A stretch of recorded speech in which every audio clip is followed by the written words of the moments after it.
Morning. Luluto po ako ng atay balon-balunan. May chicken at may egg. Tsaka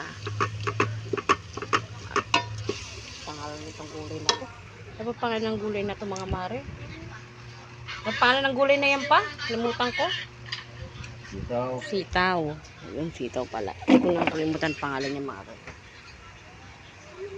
Kung po yung lulutuin ko today. Ayan po, mga mare. Ginisa ko na po yung balon-balunan. Palalambutin po natin dito sa pressure cooker. Ito po yung kanyang ibang halo manok at atay.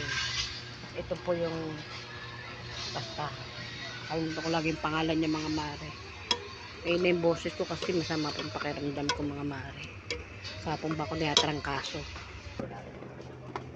Mga mare, ang ating ulam today. Lagyan ko na po ng oyster sauce yan, tsaka yung ano, na po yan, atay, manok, at tsaka lagyan natin ng seasoning.